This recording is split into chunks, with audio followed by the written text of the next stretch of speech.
Since the release of Monster Hunter World, players have been asking for one thing. We want a snow map.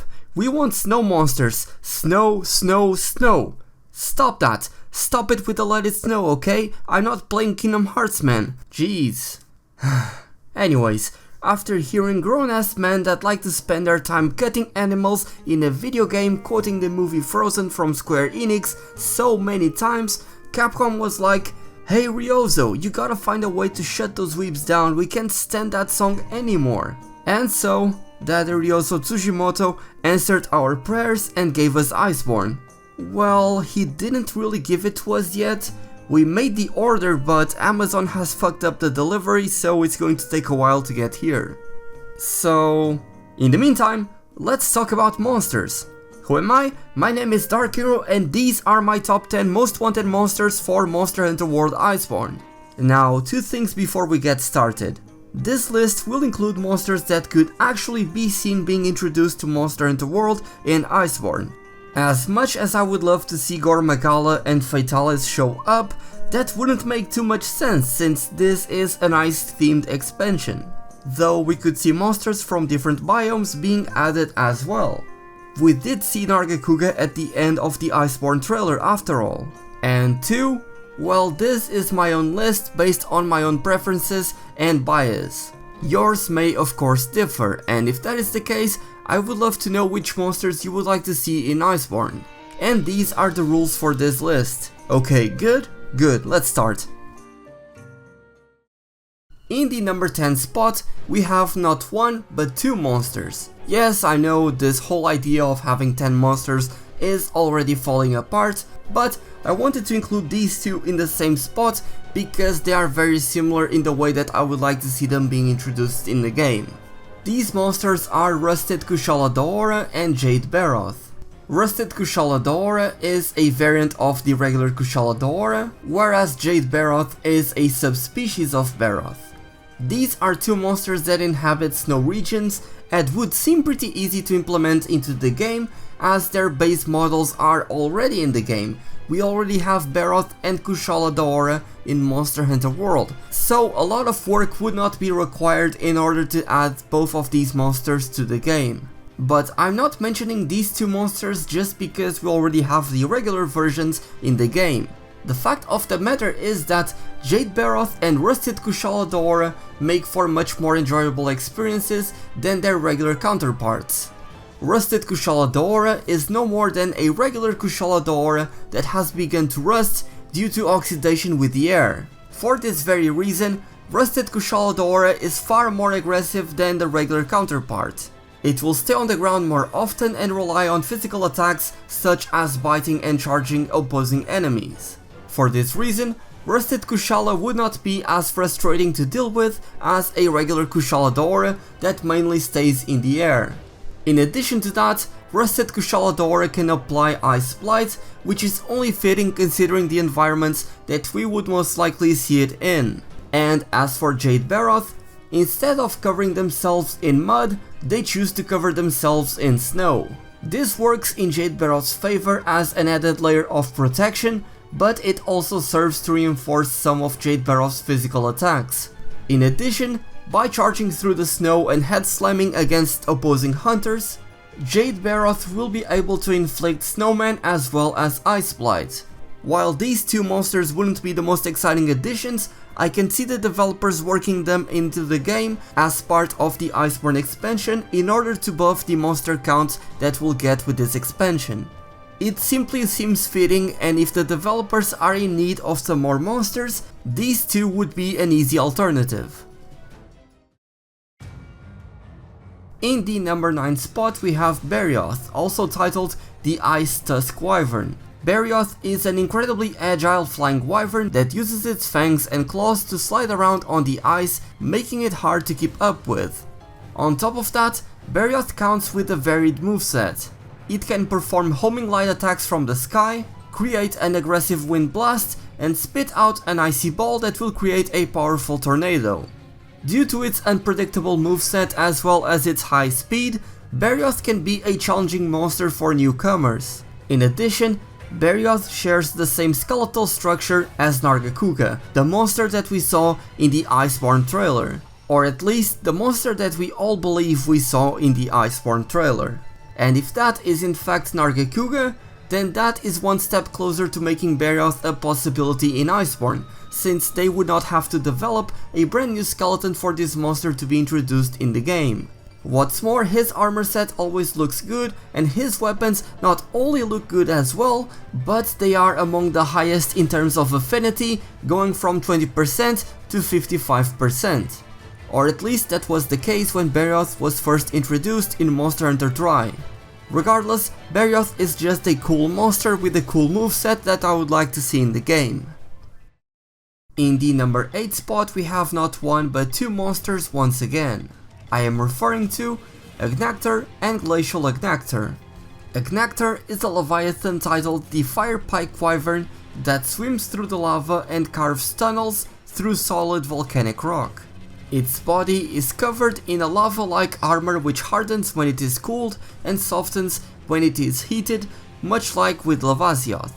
However, its most notable feature is its ability to fire devastating beams after clacking with its drill-like beak.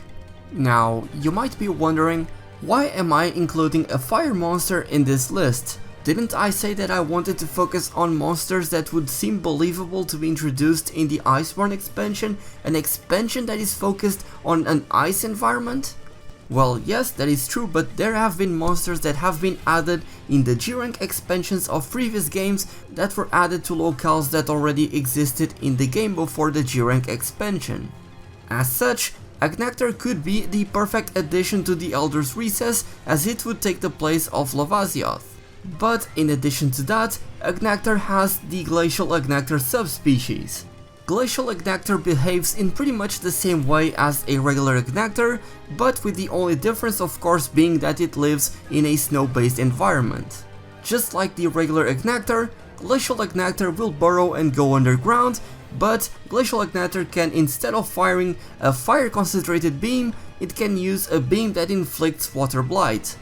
These two monsters seem like an easy fit because it would be 2 in 1. Their movesets are pretty much the same, so it would be easy for the developers to implement both of these monsters into the game, especially because with Iceborne we're going to have environments for the two of them. But just like with Rusted Kushala and with Jade Barroth, these may not be the most exciting additions. In the number 7 spot we have Ukanlos, which is titled the Tyrant of Ice, the White God, or the Avalanche Wyvern.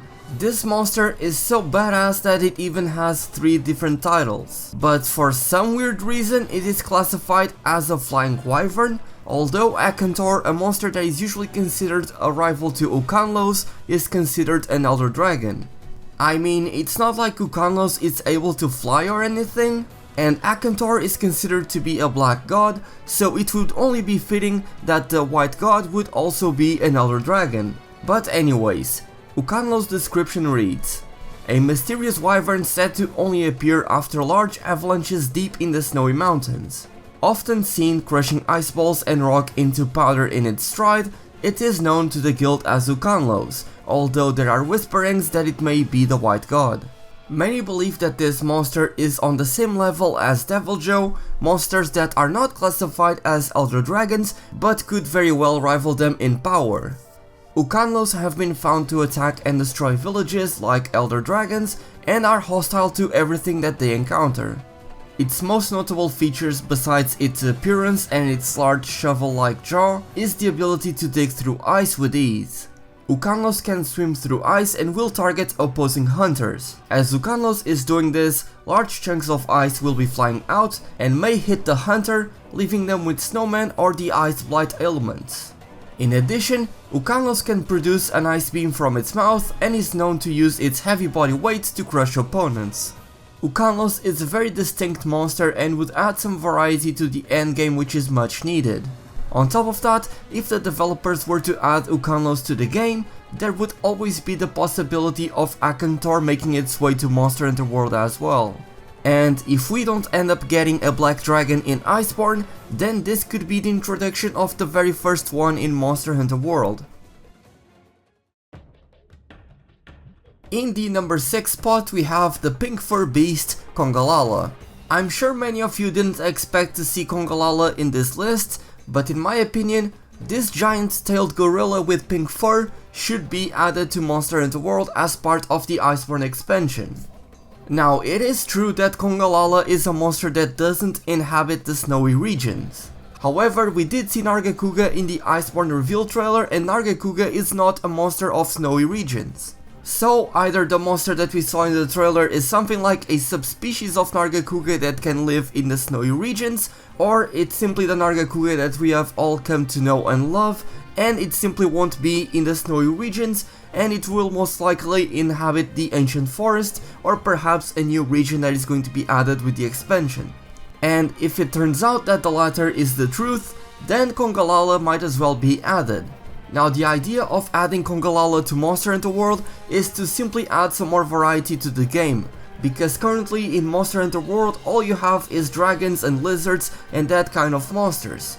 There is not a single fanged beast that is present in Monster Hunter World, and I feel like Congalala would fit very well. After all, Congalala is one of the monsters that can best take advantage of the environment, as it can consume mushrooms to apply different ailments. And with all of the various different mechanic changes that we saw in Monster Hunter World, and how the monsters can interact with the environments in various different ways, I feel like Congalala is one of the monsters that could best take advantage of this. On top of that, it would be hilarious to see Congalala in a turf war against a serious monster. I mean, could you imagine seeing Congalala fart in Deviljho's face? That would be hilarious! So for that reason, Congalala takes the number 6 spot. In the number 5 spot we have none other than the monster shark Zamtrios. Zamtrios is a predator known to launch surprise attacks on prey from beneath the ice. When it is enraged, it will cloak itself in an ice-like armor which forms many spikes and horns all over its body. But perhaps its most iconic feature is its ability to inflate. Zamtrios is capable of greatly expanding and inflating its body to several times its original body size. He does this to intimidate his opponents, and by doing this, his moveset changes entirely. He loses a lot of its maneuverability and agility by undergoing this change, but he becomes more powerful, and his ability to roll and jump into the air and smash opposing hunters becomes a serious threat. Zamtrios is, in my opinion, one of the most unique monsters in the franchise, especially because of its two different forms and how the moveset changes so drastically. It really is a blast to fight against Zamtrios. And in addition, Zamtrios is an amphibian monster, a type of monsters that is lacking in Monster Hunter World. So once again, the addition of a new type of monsters would add some much needed variety to the game. In the number 4 spot we have none other than Tigrex. Of course, many of you are already familiar with Tigrex, even if you have never played a Monster Hunter game where he is present. After all, Tigrex is a fan favorite, being the flagship monster for Monster Hunter Freedom 2. He is a powerful and aggressive flying wyvern, so powerful that even his roar is able to damage you and knock you down. This monster is considered a wall by many people, and it would be fun to see newcomers going up against this raging monster. On top of that, Tigrex is one of the monsters with the most amount of species, subspecies or various different forms. There's Flame Tigrex, Grimclaw Tigrex, Brute Tigrex, Molten Tigrex, Zenith Tigrex, Tigrex EX, and Diorekuzu. With Tigrex being a monster that is capable of living in various different environments, but also being a monster that is usually associated with snow environments, and with Nargacuga being possibly in the game and sharing the same skeletal structure as Tigrex, there is a very high possibility that this monster is going to make its way to Monster Hunter World. Hell, perhaps we'll even have a brand new form of Tigrex in Iceborne. Regardless, this monster is very iconic to the franchise and should probably be in Monster Hunter World Iceborne, and that is why it takes the number 4 spot on the list. In the number 3 spot we have Gammoth, one of the Fated 4. Yes, she didn't place number 4, I'm sorry about that, but I think that she is better than Tigrex. Now, think about what would happen if you are able to fight a mammoth in Monster Hunter. Well, you already have the Popos, but What if you could fight a giant mammoth that is able to do a vacuum sweeping attack that is able to suck you and then throw you out? What if there was a monster that is able to stomp on the ground and creating large avalanches? Well, that is Gammoth. She is a massive monster and fighting her is always a lot of fun. There aren't many fights quite like this in all of Monster Hunter. The sheer scope and scale of the fight combined with all of the elements that play throughout the hunt make it one of the most memorable hunts that I've had in Monster Hunter Generations Ultimate. And with all of the environmental changes we saw in Monster Hunter World, I would love to see what the developers could do with Gammoth. Maybe they could create actual avalanches in the game that would happen once Gammoth destroys a rock or head slams a mountain, something along those lines.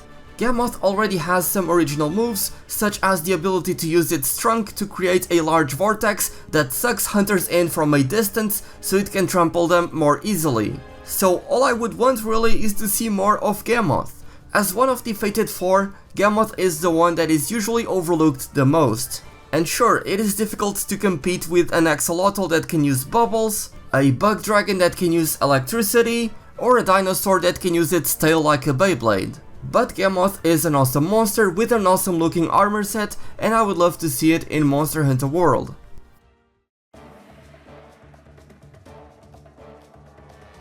In the number 2 spot we have the White Rabbit Beast, Lagombi.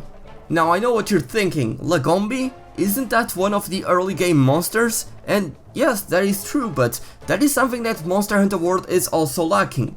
Early game monsters, and we don't see them enough, and I would love to see Lagombi being introduced in Iceborne because, once again, it is a very unique monster. Its moveset revolves around throwing snowballs at the hunters and also sliding above the ice.